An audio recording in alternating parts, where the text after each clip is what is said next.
Many people say this isn't a real sport, but it doesn't have to be. Even the best in the world have proven to fall against the ones that can master one punch 1,000 times.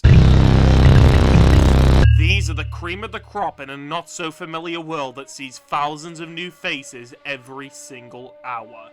These scientists of speed who only push themselves further in such an unfathomable environment because they felt like it. This is the mad dance of a hyper-focused mind trained to feel force through only their senses of sight and their sense of flow. A flow strong enough to know when a mistake has been made before it's even happened. Not to mention the superhuman instincts needed to tell their fingers when to pull the trigger. This is the culmination of eons of training, the final test of reactions and wits, and the endless rampage to be the one who stands tallest on a pedestal with no physical form. These are the Kings of Kings. This is Formula Apex.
Welcome back to the 5th round of Apex King of Kings. If you remember what happened last week, you'll know that the paradigms have shifted. As for once, the most amount of points were not scored by our championship leader, Jay-Z. So, that naturally points towards there being a good amount of competition that's been brewing up. And that has entirely come from 2 drivers. HVSK and Beastover. Now, HVSK has won 2 races in a row, with the first one being a rather dominant victory at France, and the second one coming from a well-driven but still very much distant win in Japan. But now, we're moving on to a race that's starting in the dry. So, the person who's going to score the most out of both of them is going to come down to who has the best car sense and who can time their tire switches better. So is it going to be HVSK who brings himself into the lead again? Will it be Beastover who snatches his first win? Or will it be Jay-Z who rediscovers the pace he had at the beginning of the series to pull further and further away in the driver's standings? Oh yeah, it's also worth mentioning that RVR Catalan couldn't show up for the race, but to counteract this, they hired a reserve driver. Problem is, they didn't do their background checks, and moments before the race started, do background checks on who you hire. Will HVSK be able to clutch out another win? Will Beastover be able to climb his way up to the front? We'll just have to wait and see on this fine day in Canada. It's lights out and away we go, and it was actually a pretty good launch for the 2010 car, although they do have a lot of competition behind them, as the Indy car of Jay-Z has been pushing himself quite a bit too. Now, normally you have to start from the pit lane, but because we have news that this race is going to get wet, that is ignored for this, as the main reason he was kept in the pit lane anyways, or at least the IndyCar is due to tire wear. But yeah, we're already seeing a pretty early lead from Beastover, which makes sense considering he's picked the 2021 car. But when the rain comes down, he's going to have his work cut out for him considering how unstable the car is. But of course, the 2010 cars are naturally actually going to have the advantage on this stage, considering some of the curves here. But what's funny is, even though I just said that, I lied. This track is actually one of the most balanced tracks when it comes to car balance. So look here, there's an Indy car and a 2010 car right next to each other, when the only real standout is a 2021 car who's just flying ahead. Hang on a second.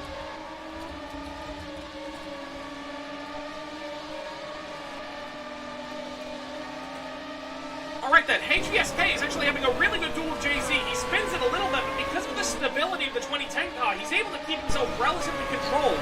That may not be the most inspired choice, though, considering what's coming up, as the 2010 car is horrific in the rain. Although that is going to get him quite a lot of bonus points if he can keep it in control.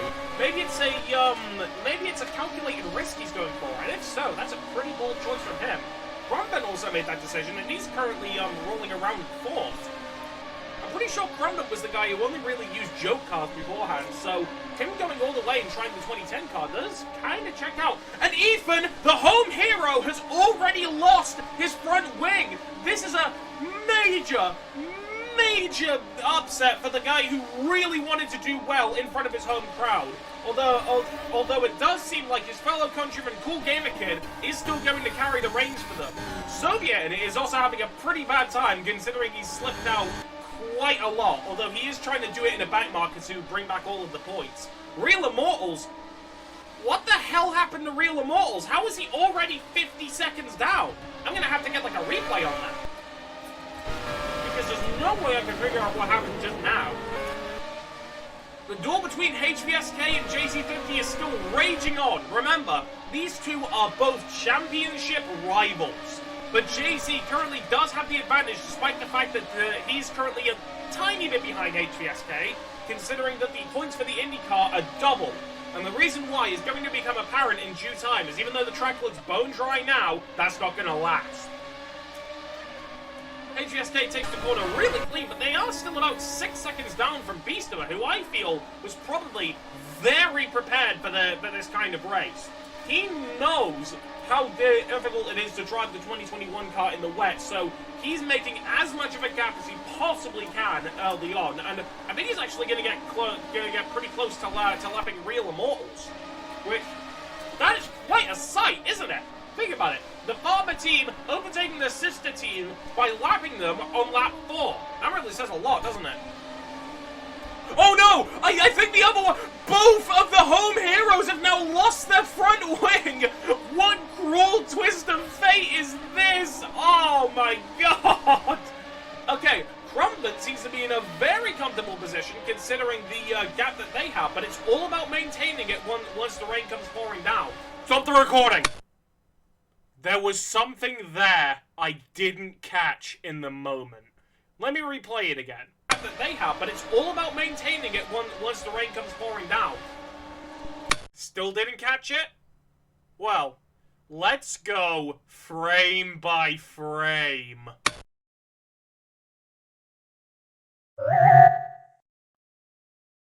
Yep.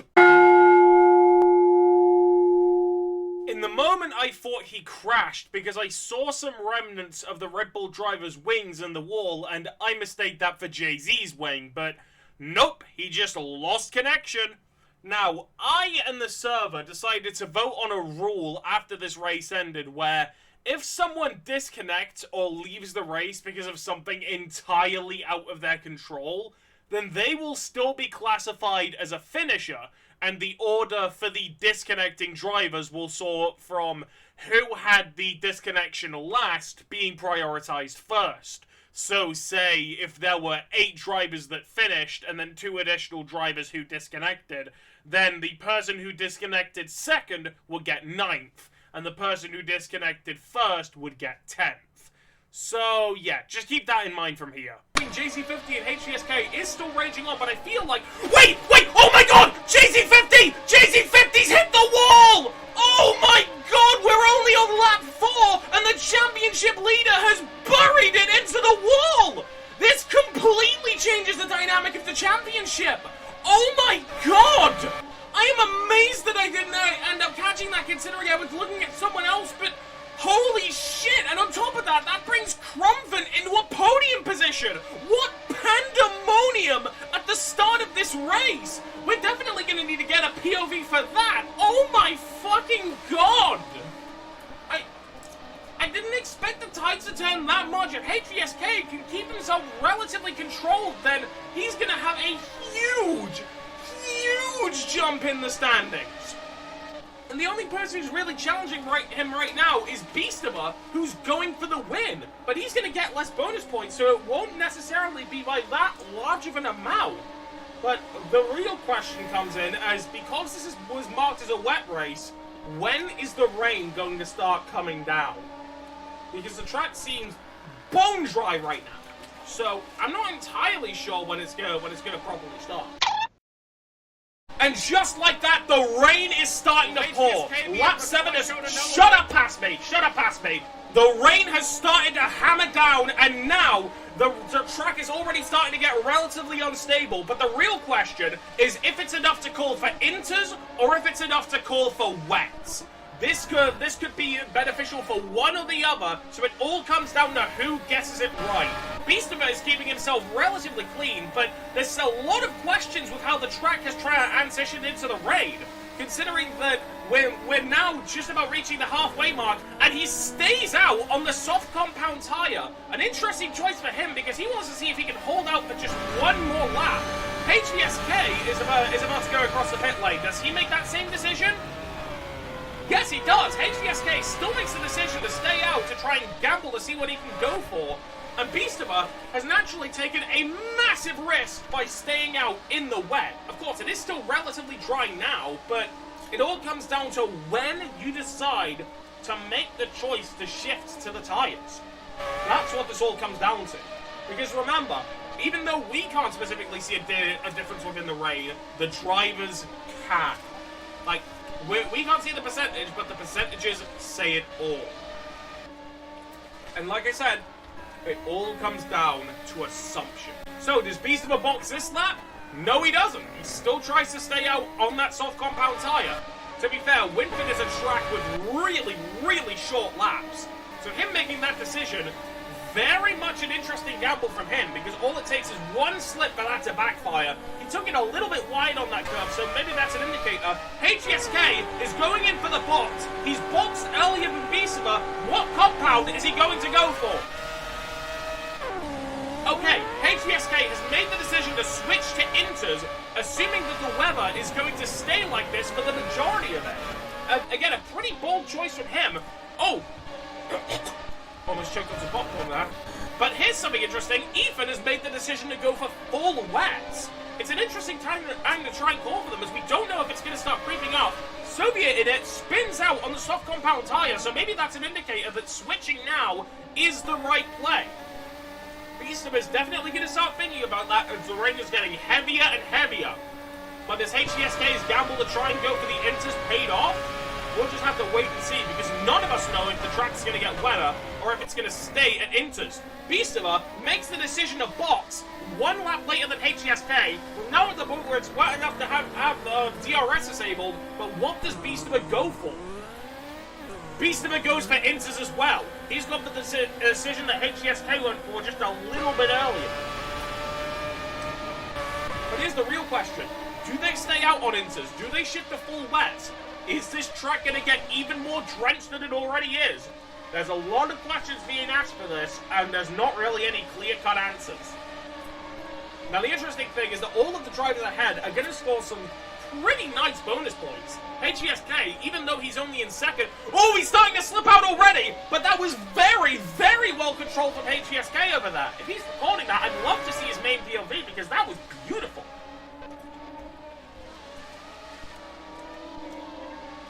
Okay, Beastama seems to have made what I can assume to be the right choice by picking the inters. Not that I would know the lever, even though I do. Maybe I'm just throwing you off. Who knows? But, yeah. Does he make the decision to box again, or is he staying out on the inters considering the gap he's got now? Beastama decides it's a safe decision to stick to the inters. HSK is now seriously starting to feel the struggle of the 2010 car in the wet. The 2021 car is still a relatively strong car in the wet. It's just really, really unstable. But considering how the 2010 car is super unstable in the wet and doesn't even have the top speed to back it up, Beastimer is going to be a shoo-in to win this race if he keeps his weather plays very much in check. From what I can see, though, it's seeming like the stage is only getting wetter. And Crumpin, who stayed out on dries for an absurdly long time, has made the decision to box. Does he go for inters? Does he go for full wets? Crumpin has gone for full wets. They are the first driver to make that decision, and that may be a very inspired choice considering the way the track's looking right now, as both of the front two are still using inters. Does Beastman make the decision to box for inters?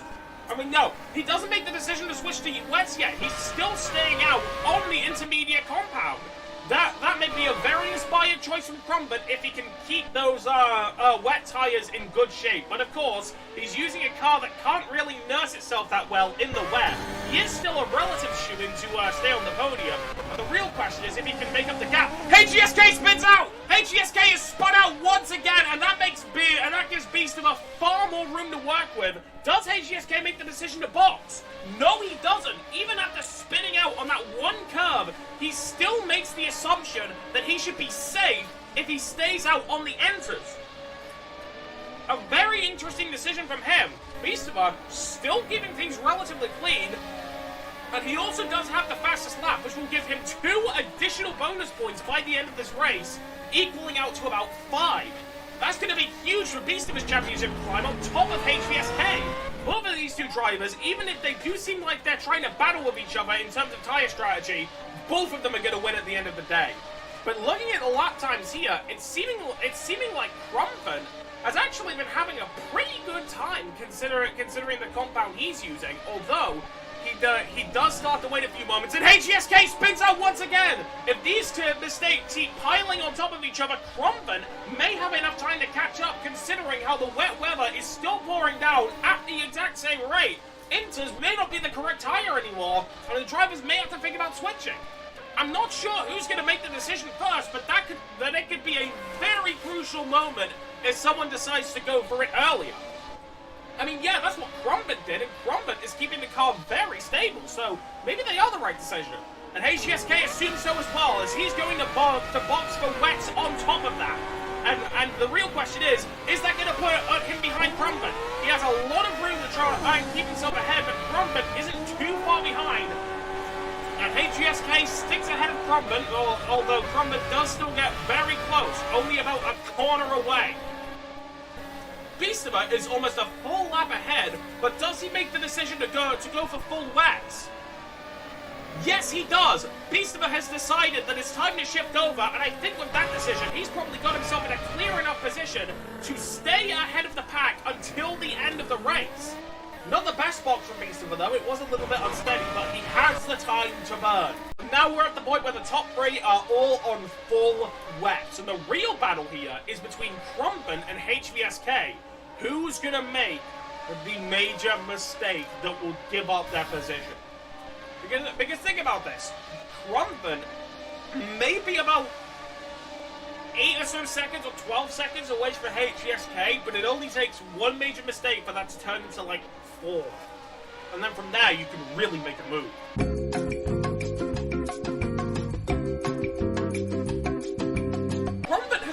Remarkably consistent, though. He hasn't really made any blips in terms of his performance, even though his natural performance isn't as strong as everyone else. And hold on, what's this? I think Beastimer must have made some sort of a blunder. If he's recording it, I'll be able to show it off, but yeah. All Beastimer has to do is hold out for the next 8 laps, and he's become the 3rd unique winner of the Apex King of Kings. And that's going to put him in a very good position when it comes to chasing for the championship as well. He's proven that he's really good at controlling himself in multiple different weathers, and is going to bring another win to the 2021 car.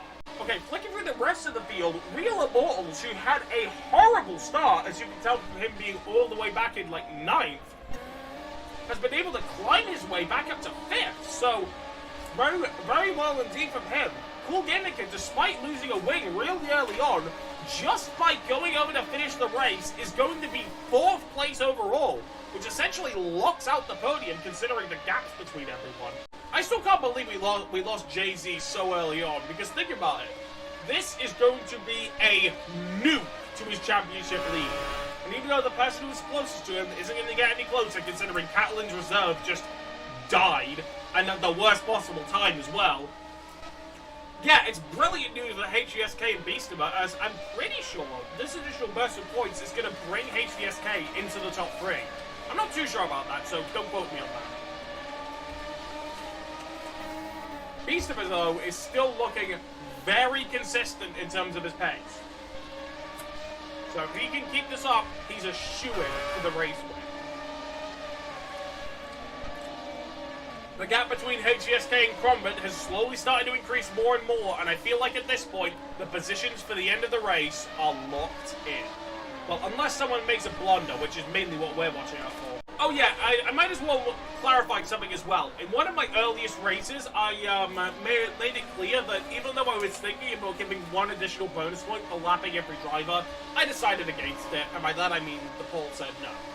And think about it, this was after the near save, the just barely clutch dodge in the final lap of Saitama last week.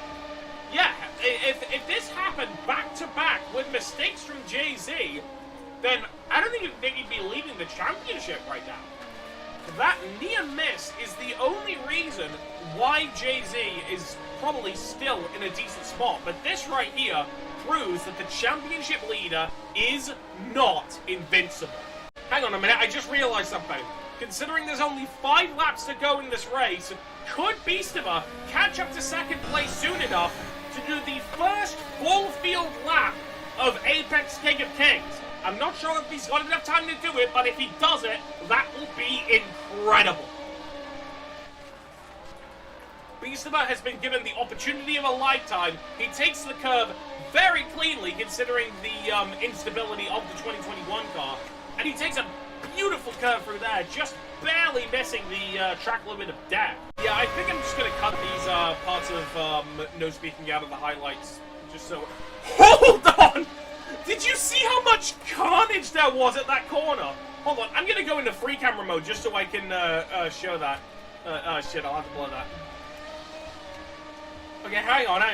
I'm gonna bring the camera over there. If anyone makes any major screw-ups while I'm doing this, please don't. Hello, Beastama. Hello, Grumvin.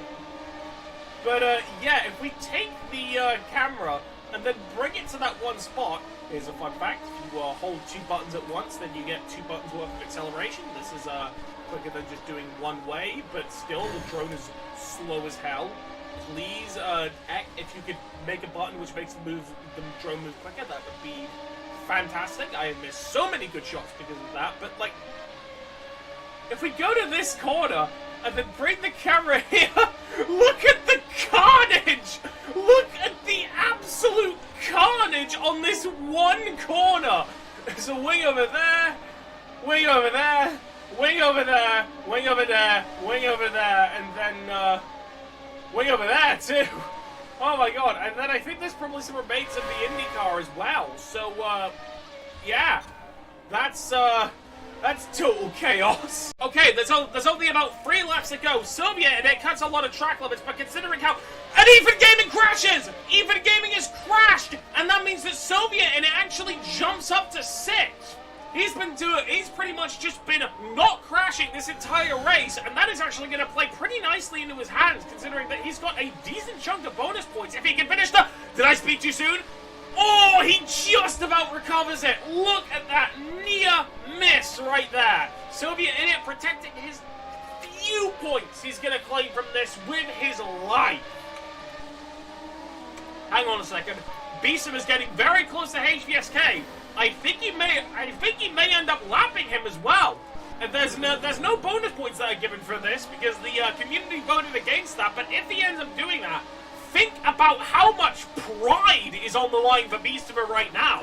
I mean, he's obviously got a race win locked in, but this would just be special beyond explanation. So yeah, with only 2 laps to go, HBSK is in a mad dash to not get lapped by Beastimer. And Beastimer's only about 2 corners away, and he's closing that distance fast. With less than 30 corners to go, HBSK needs to keep things consistent if he wants to avoid that major pride killer. Especially considering the overtake he got on Beastimer in the last race. Remember when he just about got ahead of him and then showed off by just barely getting the fastest lap? I made a really nice edit about that. Shame nobody watched the video. Beastimer, of course, keeping things as clean as usual, which is impressive considering the car he's in. But HVSK is essentially a sitting duck at this point. Still only about 2 corners away, but Beastimer might still just about have enough time to catch up, or HVSK may end up making a mistake. I'm not sure, but if one of them happen, then Beastimer has fully lapped the entire field. But how much room is HVSK going to keep himself ahead going into here? Just 1 corner! HVSK is only 1 corner ahead when it comes to a lapping distance. As we move on to the final lap of this race, Beastimer has played this perfectly. He's switched to the inters at a good time. Oh, and oh no! I think that's Soviet in it that's crashed. All of that talking about him getting safety points, and he just about can't do it. That is commentator's curse and a half. God, I feel bad now. But yeah, cutting back to the important matters at hand, I think HGSK is probably in a relatively safe spot. But Beastimer is still getting closer and closer and closer. He may be within, like, seeing distance, but not necessarily within striking distance. But I think HGSK is probably safe from getting lapped.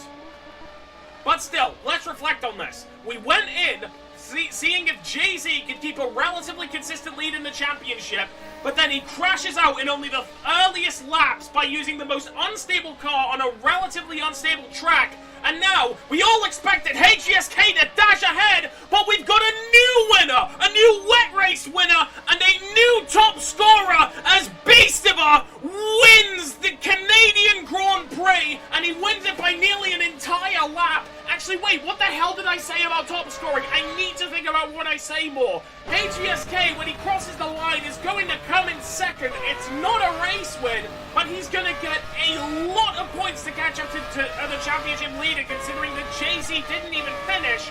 And then from there, it's Crumvent, Cool Gamer Kid, who kept himself cool for the entire thing and finished 4th in front of his home crowd, and Real Immortals in 5th. Because remember, Real Immortals was in 9th, but just by keeping himself calm and focused, he made it up to 5th with 3 additional bonus points. What a race!